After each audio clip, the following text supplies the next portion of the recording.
नमस्कार। मैं बहुत अच्छा बहुत प्यारा सा एक मैया जी का उसानी मैया का सोहर लेकर आई। बहुत सुंदर बहुत प्यारा सा है। तो चलते हैं वीडियो को। गैया क गोबरा मंगायूं त अंगना लिपायूं। गैया क गोबरा मंगायूं त अंगना लिपायूं। बहिनी से ही बेदी बैठई अवसानी मैया ओढ़े चुनरिया हो। बहिनी से ही बेदी बैठई अवसानी मैया ओढ़े चुनरिया हो। जऊ माई जनत्यूं अवसानी मैया मोरी बेदी बैठई हो।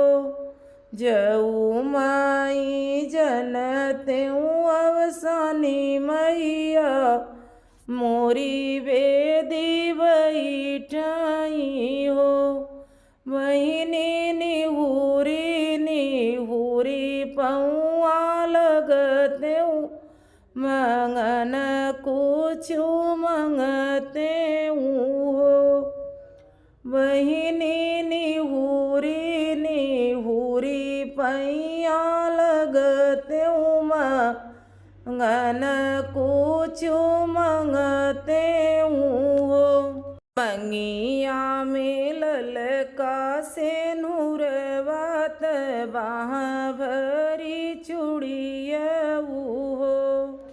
मंगिया में ललका से नूरवात बाह भरी चूड़िया हो।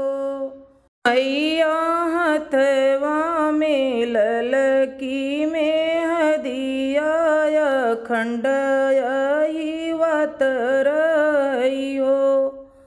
मैया हथवा में ललकी में हदिया खंड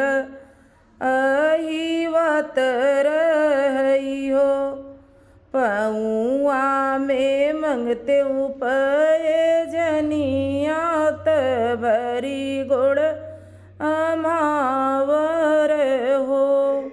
पौआ में मंगते पे जनिया भरी पौआ भावर हो। पौआ में मंगते पे जनिया भरी पाँव भावर हो। मैया सिरवा पे ललकी चुनरिया पिया कई उमर बढ़ई हो। मैया सिरवा पर ललकी चुनरिया पिया कई उमर बढ़ई हो। गोदिया में मंगत्यूं ललन मात सुख संपत्ति मंगत्यूं हो। गोदिया में मंगत्यूं ललन मात सुख संपत्ति मंगत्यूं हो।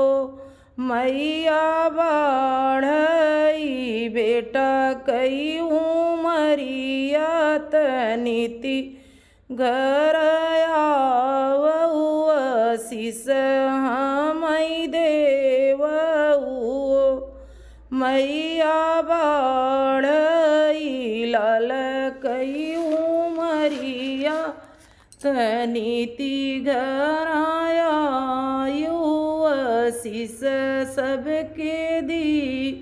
मैया नीति आयु हमरे अंगन माय शीस भौक दी। गैया क गोबरा मंगायूं त अंगना लिपायूं हो। बहिनी से ही बेदी बैठी सानी मैया ओढ़े चुनरिया बहिनी से ही बेदी बैठी सानी मैया ओढ़े चुनरिया। अच्छा लगे तो लाइक करें, शेयर करें, कमेंट बॉक्स में ज़रूर लिखें हमारा वीडियो कैसा लगा। मिलते अगले वीडियो में, तब तक के लिए धन्यवाद। जय माता दी।